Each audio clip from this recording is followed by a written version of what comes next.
Senhor Csaba Kőrösi, presidente da 77ª Assembleia Geral das Nações Unidas, senhor Antônio Guterres, secretário-geral das Nações Unidas, senhoras e senhores, chefes de Estado, de governo e de delegações. Senhoras e senhores, começo por cumprimentá-lo, embaixador Csaba Kőrösi, pela eleição para presidir esta Assembleia Geral. Esteja certo de contar com o apoio do Brasil. O tema escolhido para este debate geral gira em torno de um conceito que se aplica perfeitamente ao momento que vivemos, um divisor de águas. Senhor presidente, nossa responsabilidade coletiva nessa Assembleia Geral é compreender o alcance dos desafios que compõem esse divisor de águas e, a partir daí, construir respostas que tirem sua força dos objetivos que são comuns a todos nós. A tarefa não é simples, mas, a rigor, não temos alternativa. Esse esforço tem de começar no interior de cada um dos nossos países. Antes de tudo, é aquilo que realizamos no plano interno que dá a medida da autoridade com que agimos no plano internacional. Deixe-me falar da perspectiva do meu país. Quando o Brasil se manifesta sobre a agenda da saúde pública, fazemos isso com a autoridade de um governo que, durante a pandemia da Covid-19, não poupou esforços para salvar vidas e preservar empregos. Como tantos outros países, concentramos nossa atenção, desde a primeira hora, em garantir um auxílio financeiro emergencial aos mais necessitados. O nosso objetivo foi proteger a renda das famílias para que elas conseguissem enfrentar as dificuldades econômicas decorrentes da pandemia. Beneficiamos mais de 68 milhões de pessoas, o equivalente a 1/3 da nossa população. Em paralelo, lançamos um amplo programa de imunização, inclusive com produção doméstica de vacinas.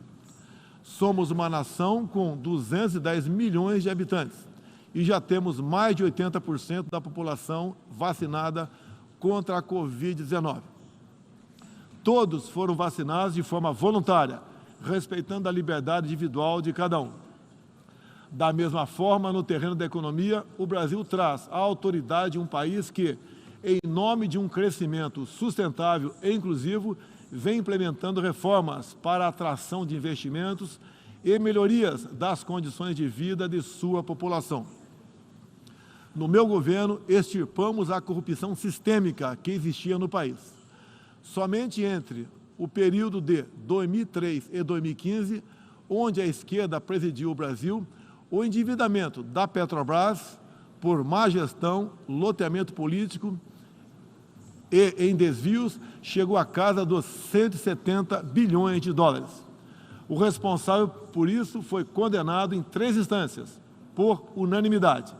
Delatores devolveram $1 bilhão e pagamos para a Bolsa Americana outro $1 bilhão por perdas de seus acionistas.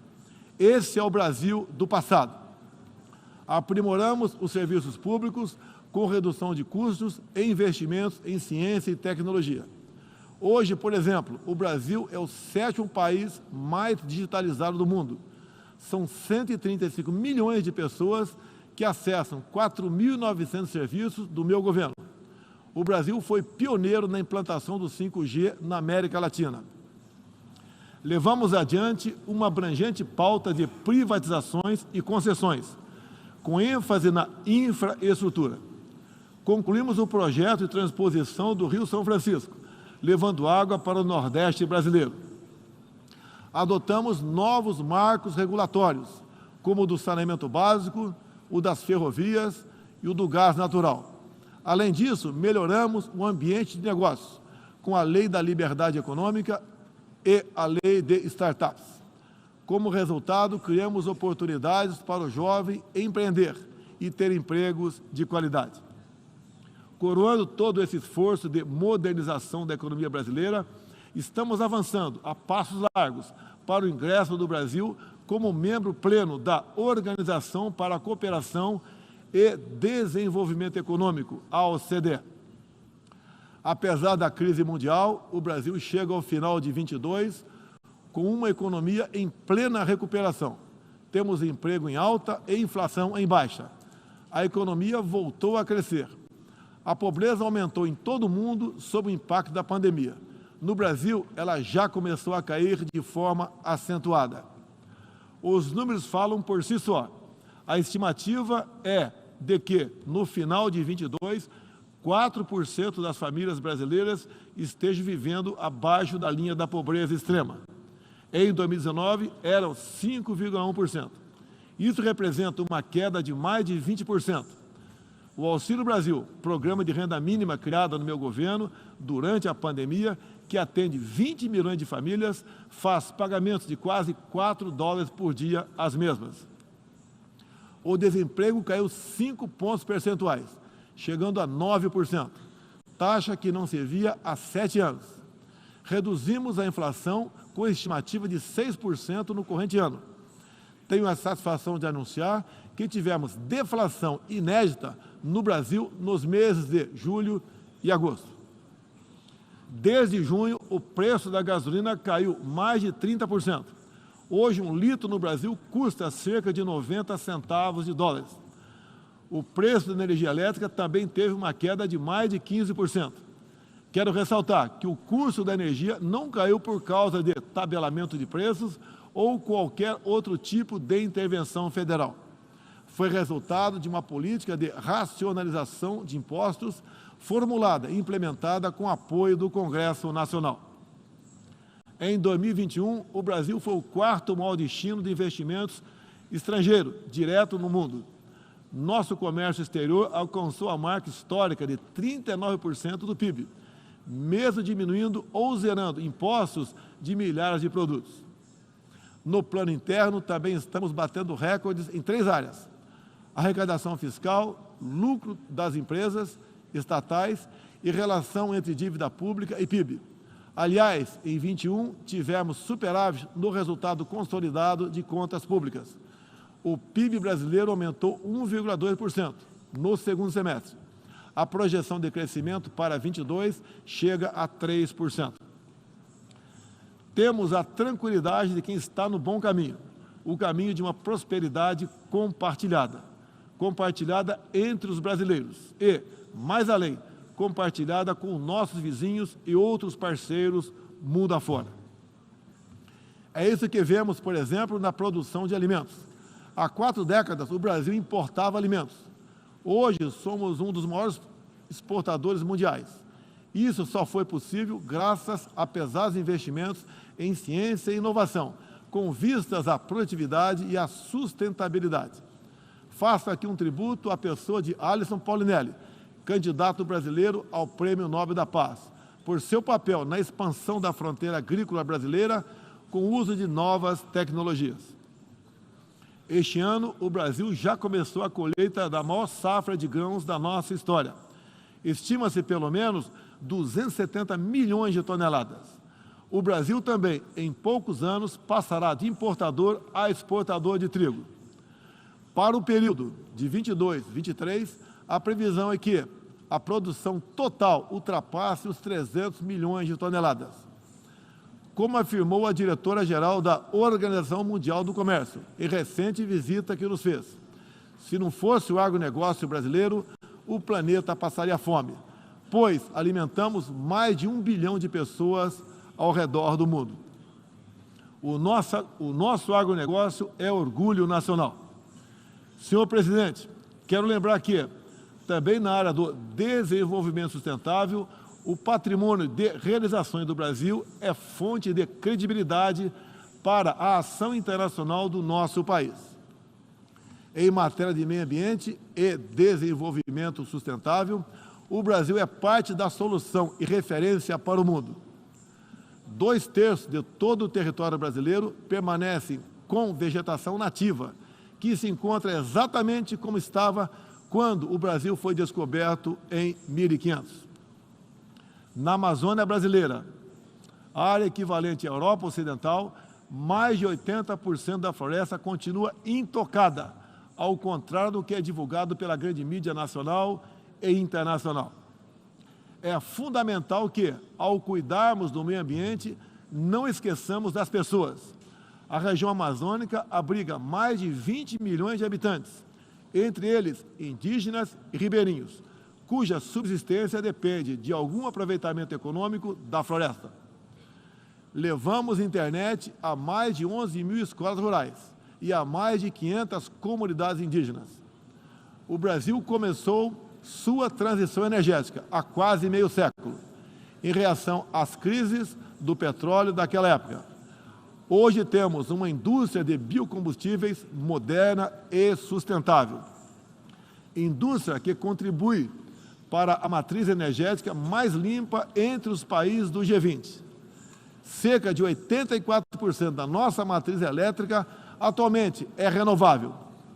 E esse é o objetivo que muitos países desenvolvidos esperam alcançar somente depois de 2040 ou 2050. No ano passado, o Brasil foi escolhido pelas Nações Unidas como o país campeão da transição energética. Temos capacidade para ser um grande exportador mundial de energia limpa. Contamos com um excedente já em construção, que pode chegar a mais de 100 gigawatts, entre biomassa, eólica, terrestre e solar, além da oportunidade ainda não explorada de eólicas marítimas, de 700 gigawatts, com um dos menores custos de produção do mundo. Essas fontes produzirão hidrogênio verde para exportação. Parte dessa energia, 100% limpa, abre a possibilidade de sermos fornecedores de produtos industriais altamente competitivos, especialmente no Nordeste brasileiro, com uma das menores pegadas de carbono do mundo. A agenda do desenvolvimento sustentável é afetada de várias maneiras pelas ameaças à paz e à segurança internacional. Erguemos as Nações Unidas em meio aos escombros da Segunda Guerra Mundial. O que nos motivava naquele momento era a determinação de evitar que se repetisse o ciclo de destruição que marcou a primeira metade do século XX. Até certo ponto, podemos dizer que fomos bem-sucedidos. Mas hoje, o conflito na Ucrânia serve de alerta. Uma reforma da ONU é essencial para encontrarmos a paz mundial. No caso específico do Conselho de Segurança, após 25 anos de debates, está claro que precisamos buscar soluções inovadoras. O Brasil fala desse assunto com base em uma experiência que remonta aos primórdios da ONU. É pela 11ª vez que ocupamos assento não permanente no Conselho. Temos buscado dar o melhor de nós para a solução pacífica e negociada dos conflitos internacionais, sempre guiados pela Carta da ONU e pelo direito internacional. O Brasil também tem um longo histórico de participação em missões de paz da ONU. De Suez a Angola, do Haiti ao Líbano, sempre estivemos ao lado da manutenção da paz. Também contribuímos para a paz ao abrirmos nossas fronteiras para aqueles que buscam uma chance de reconstruir suas vidas em nosso país. Desde 2018, mais de 6 milhões de irmãos venezuelanos foram obrigados a deixar seu país. Muitos deles vieram para o Brasil. Nossa resposta a esse desafio foi a Operação Acolhida, que se tornou referência internacional. Já são mais de 350 mil venezuelanos que encontraram em território brasileiro assistência emergencial, proteção, documentação e a possibilidade de um recomeço. Todos têm acesso ao mercado de trabalho, a serviços públicos e a benefícios sociais. Nos últimos meses, chegam por dia ao Brasil a pé cerca de 600 venezuelanos, a grande maioria dos quais mulheres e crianças, pesando em média 15 quilos a menos do que tinham antes, fugindo da violência e da fome. A política brasileira de acolhimento humanitário vai além da Venezuela. Temos também recebido haitianos, sírios, afegãos e ucranianos. Senhor presidente, o conflito na Ucrânia já se estende por 7 meses e gera apreensão não apenas na Europa, mas em todo o mundo. Quero, em primeiro lugar, renovar o agradecimento do Brasil aos países que ajudaram na evacuação de brasileiros que se encontravam na Ucrânia quando começou o conflito. Refiro-me especialmente à Eslováquia, Hungria, Polônia, Romênia e República Tcheca. A operação foi exitosa. Não deixamos ninguém para trás, nem mesmo seus animais de estimação. Diante do conflito em si, o Brasil tem se pautado pelos princípios do direito internacional e da Carta da ONU. Princípios que estão consagrados também em nossa Constituição. Defendemos um cessar-fogo imediato, a proteção de civis e não combatentes, a preservação da infraestrutura crítica para assistência à população e a manutenção de todos os canais de diálogo entre as partes em conflito. Esses são os primeiros passos para alcançarmos uma solução que seja duradoura e sustentável. Temos trabalhado nessa direção. Nas Nações Unidas e em outros fóruns, temos tentado evitar o bloqueio dos canais de diálogo, causado pela polarização em torno do conflito. É nesse sentido que somos contra o isolamento diplomático e econômico.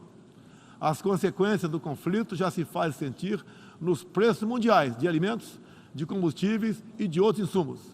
Esses impactos nos colocam a todos na contramão dos objetivos do desenvolvimento sustentável. Países que se apresentavam como líderes da economia de baixo carbono, agora passaram a usar fontes sujas de energia. Isso configura um grave retrocesso para o meio ambiente. Apoiamos todos os esforços para reduzir os impactos econômicos dessa crise, mas não acreditamos que o melhor caminho seja a adoção de sanções unilaterais e seletivas, contrárias ao direito internacional.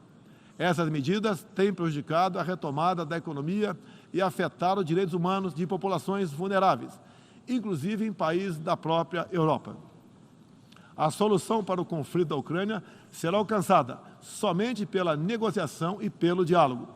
Faço aqui um apelo às partes, bem como a toda a comunidade internacional. Não deixe escapar nenhuma oportunidade de pôr fim ao conflito e de garantir a paz. A estabilidade, a segurança e a prosperidade da humanidade correm sério risco se o conflito continuar. Senhor presidente, tenho sido um defensor incondicional da liberdade de expressão. Além disso, no meu governo, o Brasil tem trabalhado para trazer o direito à liberdade de religião para o centro da agenda internacional de direitos humanos. É essencial garantir que todos tenham o direito de professar e praticar livremente sua orientação religiosa, sem discriminação. Quero aqui anunciar que o Brasil abre suas portas para acolher os padres e freiras católicos que têm sofrido perseguição do regime ditatorial da Nicarágua. O Brasil repudia a perseguição religiosa em qualquer lugar do mundo. Outros valores fundamentais para a sociedade brasileira, com reflexo na pauta dos direitos humanos, são a defesa da família, do direito à vida desde a concepção, a legítima defesa e o repúdio à ideologia de gênero. Quero também destacar aqui a prioridade que temos atribuído à proteção das mulheres. Nosso esforço em sancionar mais de 70 normas legais sobre o tema desde o início do meu governo, em 2019, é prova cabal desse compromisso. Combatemos a violência contra as mulheres com todo rigor. Isso é parte da nossa prioridade mais ampla de garantir segurança pública a todos os brasileiros. Os resultados aparecem em nosso governo. A queda de 7,7% no número de feminicídios e diminuição do número geral de mortes por homicídio. Em 2017, eram 30 mortes por 100 mil habitantes. Agora são 19. A violência no campo também caiu ao mesmo tempo que aumentamos a regularização da propriedade da terra para os assentados. No meu governo, entregamos 400 mil títulos rurais, 80% deles para as mulheres. Trabalhamos no Brasil para que tenhamos mulheres fortes e independentes, para que possam chegar aonde elas quiserem. A primeira-dama, Michele Bolsonaro, trouxe novo significado ao trabalho de voluntariado desde 2019, com especial atenção aos portadores de deficiências e doenças raras. Senhor presidente, senhor secretário-geral, senhoras e senhores, chefe de Estado e de Governo, senhoras e senhores, Neste 7 de setembro, o Brasil completou 200 anos de história como nação independente. Milhões de brasileiros foram às ruas, convocados pelo seu presidente, trajando as cores da nossa bandeira. Foi a maior demonstração cívica da história do nosso país. Um povo que acredita em Deus, pátria, família e liberdade. Muito obrigado a todos os senhores.